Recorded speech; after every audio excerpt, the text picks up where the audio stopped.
पूस की रात। आकाश पर तारे ठिठुरते हुए मालूम हो रहे थे।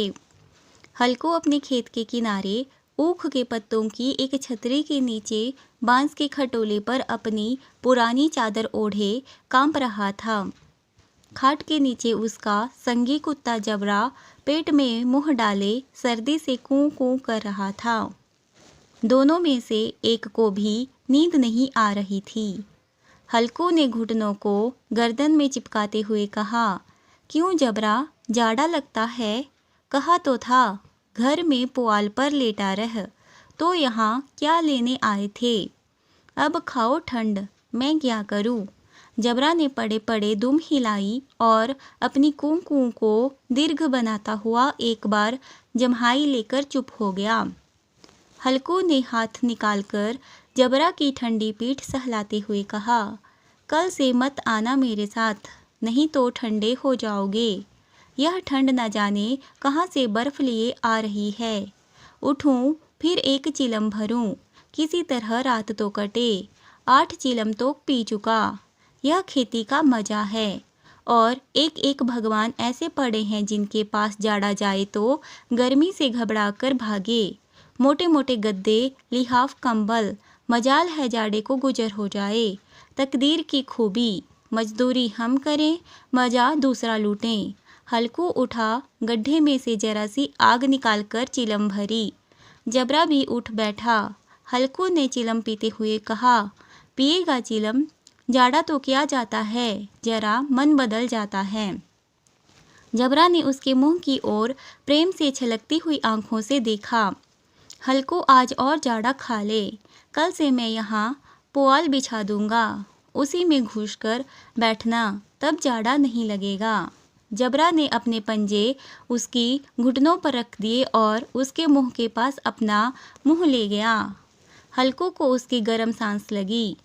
चिलम पीकर हल्कू फिर लेटा और निश्चय करके लेटा कि चाहे कुछ हो जाए अब की बार सो जाऊंगा। पर एक ही क्षण में उसके हृदय में कंपन होने लगा। कभी इस करवट लेटता, कभी उस करवट, पर जाड़ा किसी पिशाच की भांति उसकी छाती को दबाए हुए था। जब किसी तरह ना रहा गया तो उसने जबरा को धीरे से उठाया और उसके सिर को थपथपाकर उसे अपनी गोद में सुला लिया। कुत्ते की देह से जाने कैसी दुर्गंध आ रही थी, पर वह उसे अपनी गोद में चिपटाए हुए ऐसे सुख का अनुभव कर रहा था जो इधर महीनों से उसे ना मिला था। जबरा शायद यह समझ रहा था कि स्वर्ग यही है, और हल्कू की पवित्र आत्मा में तो उस कुत्ते के प्रति घृणा की गंध तक नहीं थी। अपने किसी अभिन्न मित्र या भाई को भी वह इतनी ही तत्परता से गले लगाता। वह अपनी दीनता से आहत नहीं था जिसने आज उसे इस दशा को पहुंचा दिया। नहीं, इस अनोखी मित्रता ने जैसे उसकी आत्मा के सब द्वार खोल दिए थे और उनका एक एक अणु प्रकाश से चमक रहा था। सहसा जबरा ने किसी जानवर की आहट पाई। वह झपटकर उठा और छपरी से बाहर आकर भौंकने लगा। हल्कू ने उसे कई बार बुलाया पर वह उसके पास नहीं आया। हार में चारों तरफ दौड़ दौड़ कर भूंकता रहा। एक क्षण के लिए आ भी जाता तो तुरंत ही फिर दौड़ता। कर्तव्य उसके हृदय में अरमान की भांति ही उछल रहा था। 1 घंटा और गुजर गया। रात ने शीत को हवा से धधकाना शुरू किया। हल्कू उठ बैठा और दोनों घुटनों को छाती से मिलाकर सिर को उसमें छिपा लिया। फिर भी ठंड कम नहीं हुई। ऐसा जान पड़ता था सारा रक्त जम गया है। धमनियों में रक्त की जगह बर्फ बह रहा है। उसने झुककर आकाश की ओर देखा। अभी कितनी रात बाकी है? सप्तऋषि अभी आकाश में आधे भी नहीं चढ़े। ऊपर आ जाएंगे तब कहीं सवेरा होगा। अभी पहर से ऊपर रात है। पतझड़ शुरू हो गई थी। बाग में पत्तियों का ढेर लगा हुआ था। हल्कू ने सोचा चलकर पत्तियां बटोरूं और उन्हें जलाकर खूब तापूं। रात को कोई मुझे पत्तियां बटोरते देखेगा तो समझेगा कोई भूत है। कौन जाने कोई जानवर ही छिपा बैठा हो। मगर अब तो बैठे नहीं रहा जाता। उसने पास के अरहर के खेत में जाकर कई पौधे उखाड़ लिए और उनका एक झाड़ू बनाकर हाथ में सुलगाता हुआ बगीचे की तरफ चला। जबरा ने उसे आते देखा तो पास आया और दुम हिलाने लगा। हल्कू ने कहा, अब तो नहीं रहा जाता जबरू, चलो बगीचे में पत्तियां बटोर कर तापें, अभी तो बहुत रात है। जबरा ने कूं कूं करके सहमति प्रकट की और आगे आगे बगीचे की ओर चला। बगीचे में खूब अंधेरा छाया हुआ था और अंधकार में निर्दय पवन पत्तियों को कुचलता हुआ चला जाता था। वृक्षों से ओस की बूंदें टप टप नीचे टपक रही थी। एकाएक एक झोंका मेहंदी के फूलों की खुशबू लिए हुए आया। हल्कू ने कहा, कैसी अच्छी महक आई जबरू, तुम्हारी नाक में भी तो सुगंध आ रही है। जबरा को कहीं जमीन पर एक हड्डी पड़ी हुई मिल गई थी, उसे चिंचोड़ रहा था। हल्कू ने आग जमीन पर रख दी और पत्तियां बटोरने लगा। थोड़ी देर में पत्तियों का ढेर लग गया और वहां पत्तियों का पहाड़ खड़ा हो गया। इसी अलाव में वह ठंड को जलाकर भस्म कर देगा। थोड़ी देर में अलाव जल उठा। उसकी लौ ऊपर वाले वृक्ष की पत्तियों को छू छू कर भागने लगी। उस अस्थिर प्रकाश में बगीचे के विशाल वृक्ष ऐसे मालूम होते थे मानो उस अथाह अंधकार को अपने सिरों पर संभालते हुए हों। अंधकार के उस अनंत सागर में यह प्रकाश एक नौका के समान हिलता मचलता हुआ जान पड़ता था। हल्कू अलाव के सामने बैठा आग ताप रहा था। ठंड की असीम शक्ति पर विजय पाकर वह विजय गर्व को हृदय में छिपा नहीं सकता था।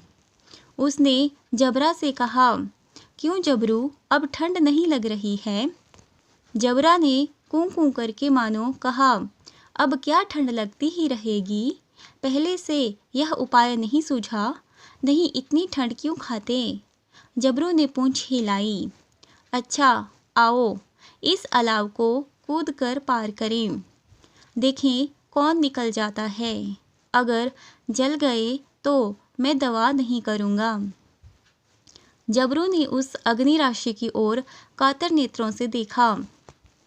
यह कहता हुआ वह उछला और उस अलाव के ऊपर से साफ निकल गया। पैरों में जरा सी लपट लगी पर कोई बात नहीं थी। जबरा आग के गिर्द घूमकर उसके पास आ खड़ा हुआ। हल्कू ने कहा, चलो चलो, ऊपर से कूद कर आओ। वह फिर कूदा और अलाव के इस पार आ गया। पत्तियां जल चुकी थी। बगीचे में फिर अंधेरा छा गया था। राख के नीचे कुछ कुछ आग बाकी थी, जो हवा का झोंका आ जाने पर जरा जाग उठती थी, पर एक क्षण में फिर आंखें बंद कर लेती थी। हल्कू ने फिर चादर ओढ़ ली और गरम राख के पास बैठा हुआ एक गीत गुनगुनाने लगा। उसके बदन में गर्मी आ गई थी, पर ज्यों-ज्यों शीत बढ़ती जाती थी उसे आलस्य दबाए लेता था। जबरा जोर से भौंककर खेत की ओर भागा। हल्कू को ऐसा मालूम हुआ कि जानवरों का एक झुंड खेत में आया है। शायद नील गायों का झुंड था। उनके कूदने दौड़ने की आवाज़ें साफ कान में आ रही थी। फिर ऐसा मालूम हुआ कि खेत में चर रही हैं। उनके चबाने की आवाज़ चर चर सुनाई देने लगी। उसने दिल में कहा, नहीं, जबरा के होते कोई जानवर खेत में नहीं आ सकता। नोच ही डाले, मुझे भ्रम हो रहा है। कहाँ, अब तो कुछ नहीं सुनाई देता। मुझे भी कैसा धोखा हुआ। उसने जोर से आवाज़ लगाई, जबरा जबरा। जबरा भौंकता रहा, उसके पास नहीं आया। फिर खेत के चरे जाने की आहट मिली। अब वह अपने को धोखा नहीं दे सका। उसे अपनी जगह से हिलना जहर लग रहा था। इस जाड़े पाले में खेत में जाना, जानवरों के पीछे दौड़ना असह्य जान पड़ा। वह अपनी जगह से नहीं हिला। उसने जोर से आवाज़ लगाई। जबरा फिर भौंक उठा। जानवर खेत चर रहे थे। फसल तैयार है। कैसी अच्छी खेती थी, पर ये दुष्ट जानवर उसका सर्वनाश किए डालते हैं। हल्कू पक्का इरादा करके उठा और 2-3 कदम चला। पर एकाएक हवा का ऐसा ठंडा चुभने लगा, बिच्छू के डंक का सा झोंका लगा कि वह फिर बुझते हुए अलाव के पास आ बैठा और राख को कुरेद कर अपनी ठंडी देह को गरमाने लगा। जबरा जोर जोर से भौंक रहा था। नील गायें खेत का सफाया किए डालती थी और हल्को गरम राख के पास शांत बैठा हुआ था। उसी राख के पास गरम जमीन पर वह चादर ओढ़कर सो गया। सवेरे जब उसकी नींद खुली तब चारों तरफ धूप फैल गई थी और मुन्नी कह रही थी, क्या आज सोते ही रहोगे?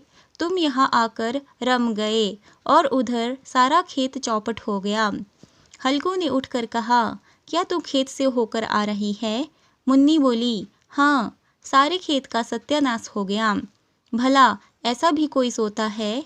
हल्कू ने बहाना किया, मैं मरते मरते बचा। तुझे अपने खेत की पड़ी है? पेट में ऐसा दर्द हुआ कि मैं ही जानता हूँ।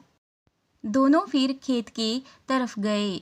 देखा सारा खेत रौंदा पड़ा हुआ है और जबरा मड़ैया के नीचे चित लेटा है, मानो प्राण ही नहीं हो। दोनों खेत की दशा देख रहे थे। मुन्नी के मुंह पर उदासी छाई थी, पर हल्कू प्रसन्न था। मुन्नी ने चिंतित होकर कहा, अब मजदूरी करके माल गुजारी भरनी पड़ेगी। हल्कू ने प्रसन्न मुख से कहा, रात को ठंड में यहाँ सोना तो नहीं पड़ेगा। अगर आपको हमारी आज की कहानी पूस की रात अच्छी लगी हो तो वीडियो को ज़रूर लाइक करें और हमारे चैनल को सब्सक्राइब करें। Thanks for watching.